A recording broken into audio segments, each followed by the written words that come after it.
Good morning, dear viewers. I am Najmus, lecturer in Business Studies, Vishwamanama PU College, Chitradurga. So, in last video, we have seen the comparative study about the functional structure as well as divisional structure, and we also have discussed about the formal organization, its meaning, and the features of formal organization. Let us just have quick review about the formal organization. The formal organization is an organizational structure which is deliberately or consciously developed by the top level management. So this particular organization structure is created by the top level management. Why? The main purpose of creating this formal organization is to achieve the objectives of the organization. In order to achieve the specific objectives of the organization or the particular objectives of the organization, this particular form of organization is created by the top level management.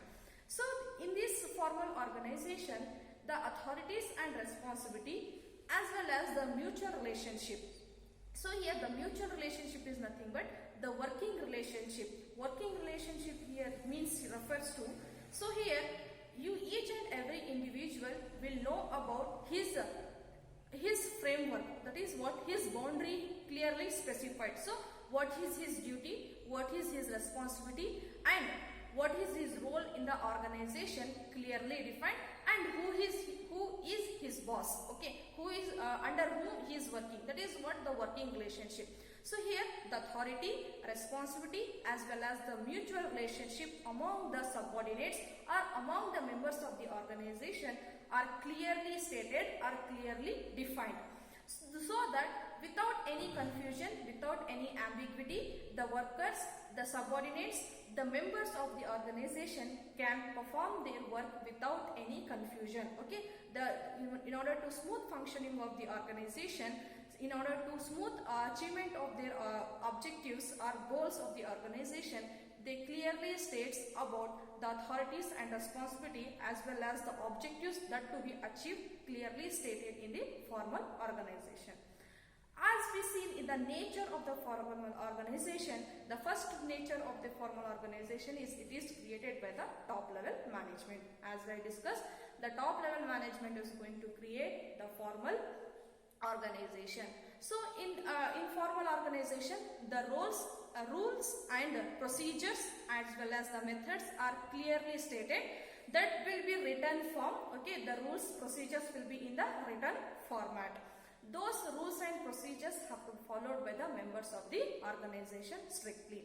And this formal organization is impersonal. It is an impersonal form of organization. Under formal organization, what happened? In formal organization, they mainly concentrate about the structure, okay, as well as the work to be done, the work to be performed, okay. So they only concentrate mainly on the work to be performed, the task which has given to the members, only that task they are going to be concentrated. They are not going to give much importance about the emotional feelings, the emotions of the employees. They are not going to concentrate. That is what the importance, the emphasis is not given to the personal or human relationship. That is what the third feature. Next is what? Here the authority and responsibility are clearly specified. That is what the features are, the nature of formal organization. So the next we are going to discuss about the advantage or merits of formal organization. Merits of formal organization. The first merit of formal organization is easier to fix the responsibility. Easier to fix the responsibility.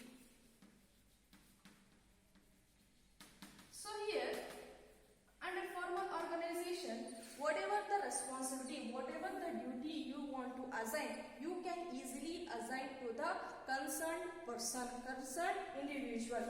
How? Because here the mutual relationship is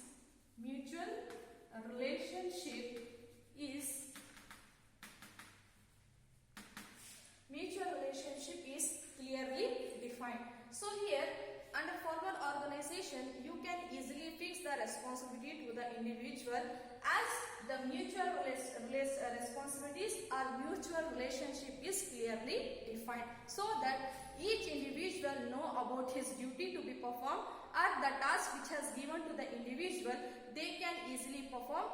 If any individual, if he escape from his responsibility, then we can easily find him and accordingly we can punish them.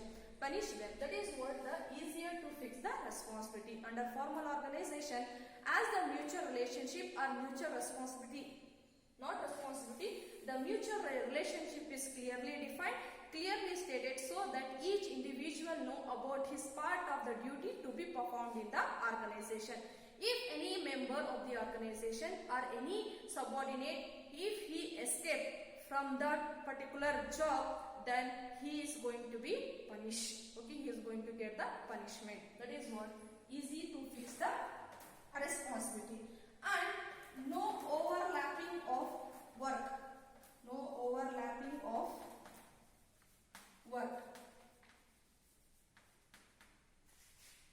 So here under formal organization, the authority and responsibility, the mutual relationship, the procedures and rules, methods are clearly defined. So what no overlapping of work here refers to? Under this formal organization, authority as well as responsibility and the mutual working relationship, okay, and the roles as well as the procedure as well as the methods are clearly stated, are clearly defined. So in that, if these all are clearly defined, then there is no question of confusion. When there is no question of confusion, then automatically the activity will be done, the work will be performed, the work is to be completed without confusion. So here the activities are going to be performed according to the definite plans. Work is to be completed according to the definite plans, as the authority and responsibility, mutual relationship, procedures, rules and methods are clearly stated. If all these three things is clearly stated, then there will be no question of duplication and there will be no question of confusion or ambiguity, as they can perform the given activity effectively and efficiently. That is what no overlapping of the work will be there here. Next is unity of command. Unity of command. So here under formal organization, unity of command is maintained by establishing the chain of communication. So what exactly the unity of command is? So unity of command is one of the principles of scientific management, so which is given by the father of scientific management. So unity of command means here one boss is going to manage the number of employees. So here the number of employees, that is these are the number of employees, is managed by the one boss. So that is what unity of command.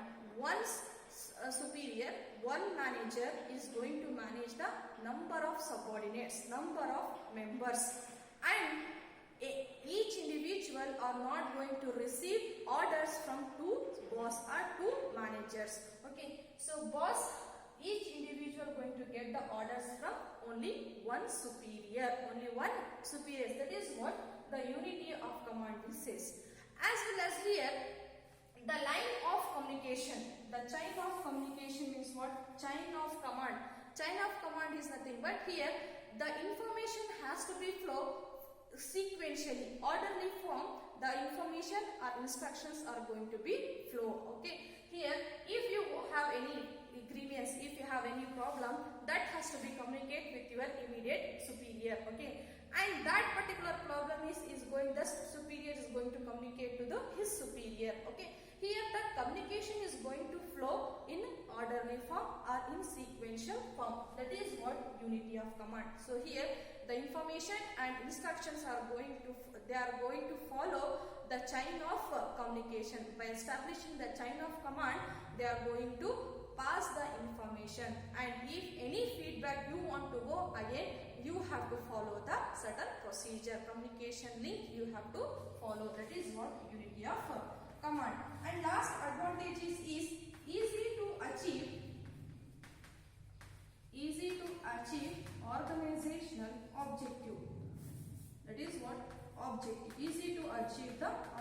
organization objective through effective utilization of resources. So you can easily achieve the specific objective, whatever you have said, whatever you have stated, you can easily achieve the predetermined objective by effective and efficient utilization of the resources, whether it may be physical or it may be a human resources. There will be effective utilization of human resources, since there are specific rules and regulations to guide each and every member of the organization.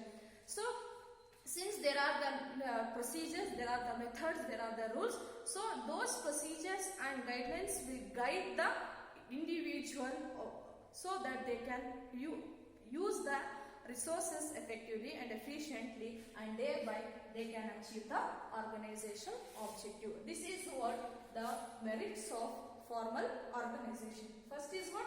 Easy to fix the responsibility. So under formal organization, what happened? You can easily fix the responsibility, or you can easily assign the job to each individual as the mutual relationship is clearly defined, as the working relationship is clearly stated in the formal organization. If any person escapes from his duty, and he will be accountable, he will be punishable. That is what the easier to fix responsibility. The next one is no overlapping of work. Since you are going to work according to you are going to perform the given task according to the definite plan. According to the plan, you are going to work. And under formal organization, the authority and responsibility, the mutual relationship, rules, procedures and methods are clearly stated, so that there will be no question of duplication of work, and there will be no question of ambiguity or confusion, so that you can avoid. This helps in avoiding the overlapping of activity, the duplication of the activity. Next is what? Unity of command. Here, unity of command is maintained by establishing the chain of command. Chain of command is nothing but the chain of communication. So here, communication will be flow from one level to another level. If you have any doubts, lower level management have any queries, any grievances, any feedback or suggestion to give to the top level management, they have to follow the links. That is what chain they have to follow. The lower level have to communicate with their line manager to his manager, his superiors, like that. The link is going to be followed. That is what? Chain of command. So here, irrationally, you cannot communicate to anybody. So that is what the unity of command. Next is easy to achieve the objective.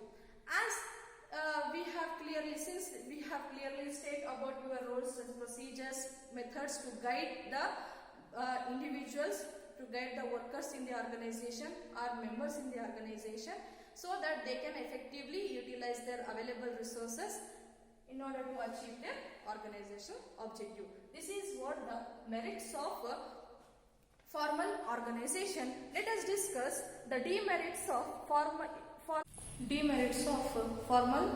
organization. The first demerit or disadvantage what we are witnessing under formal organization is procedural delay.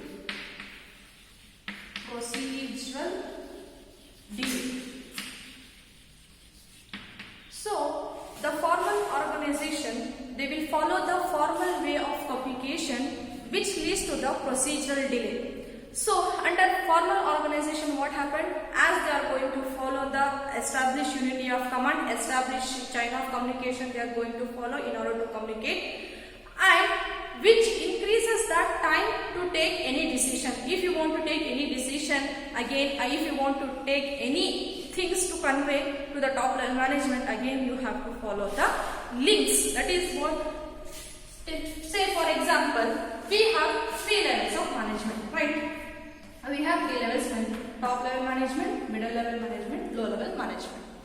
In that again we will have subdivisions, sub-departments we will have again. If the low level management wants to communicate anything or wants to give some information or they want to give some guidelines to the top level management, then they have to first communicate to the middle level manager, and again this level management has to talk with the top level management. If the top level management has to pass any rules, procedures, plans, if they want to convey to the low level management, again this top level management will communicate to the middle, and middle people will communicate to the low level management. Again, this low level management is going to communicate with the foremanship, and this foremanship is going to communicate to the workers, ultimate implementers. Okay, this is what the chain of communication they are going to follow, which leads to the procedural delay, which takes you a lot of, which consumes you a lot of precious time. So whatever the decision you want to take, so usually the decision will be taken in a takes lot of time. So that is what the first demerit what we witness in the under formal organization is procedural delay. In the formal organization, you are going to follow the unity of command. That is chain of communication or formal communication leads to the procedural delay, which takes you a lot of time, whereby you can decision is going to be ineffective. That is what the first demerits. Next is the next demerit what is saying is lack of initiative. Lack of initiative.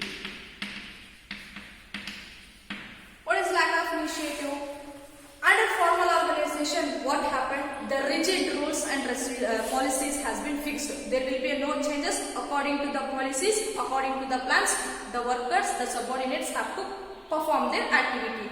Here, the workers or members are not going to get any chance to show their talent. Okay, that the management are not going to recognize the talents of the members. Okay, they are not going to recognize their creative ideas or the creative skills, and those members have to perform according to the definite plan, according to their rigid laid down policies they have to follow. So here the members of the organization they will not going to get any opportunity to exhibit their skills, to exhibit their talents, and even the management will also fails to recognize, fails to identify those creative ideas or those creative skills in the management. That is what lack of initiative.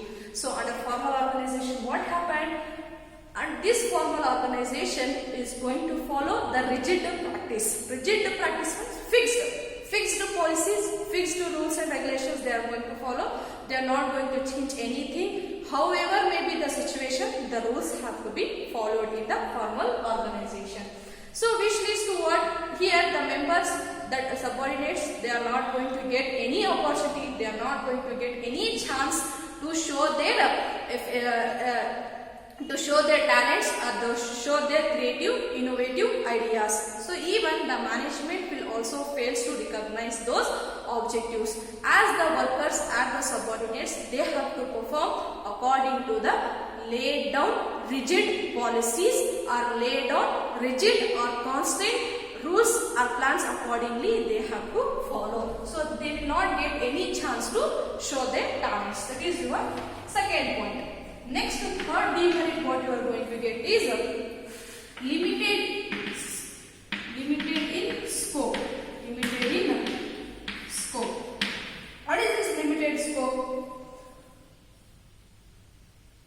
Limited scope. Limited scope here is nothing but under formal organization, it is difficulty to understand all the human relationship. All the human relationship in organization or in enterprise. So here it is difficulty to understand the human relationship. As I told you in the feature itself, they are going to focus much upon, they are going to give much importance to the structure as well as work, but not on the feelings, emotion and the relations part of the human relationship. So here, limited in scope here refers to the one more disadvantage what we will get is here it is very difficulty to understand the human relationship in the organization or in a enterprise, as this formal organization is going to focus, give much importance, it places much emphasis on the structure as well as and work. They give much importance. To the structure as well as the work, but rather than the human relationship. They are not going to give emotion. They are not going to consider the emotion patterns of the employees, the psychological condition of the workers. They are not going to understand, but instead they give more importance to the structure as well as work.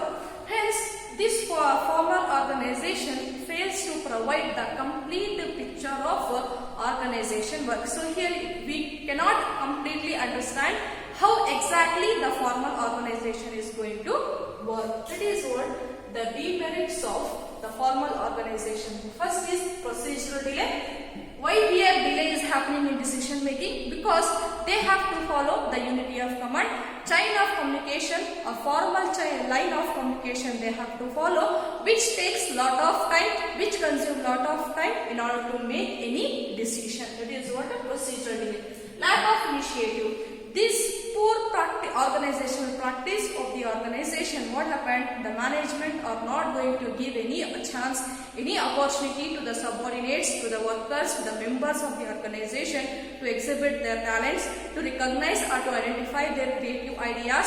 Thereby, the workers, the subordinates, they are not going to participate in the decision making activity. That is what lack of initiative. Next is limited in scope. Limited in scope because here it is very difficulty to understand the human relationship in the organization. So in the enterprise we feel very difficult to understand the human relationship, as it gives more importance to the structure as well as the work to be performed, and the structure of the organization. Here they give more importance to the structure and work, but not upon the emotion pattern of the individual, emotion part of your employees. Okay, they are not going to consider the feelings and emotions of the members of the organization. This formal organization will not display the clear picture of organizational work. This is what the demerits of organization.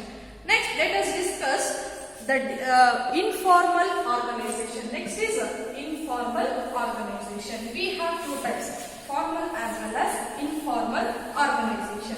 Let us discuss one by one what exactly that is the concept of informal organization, its merits and demerits.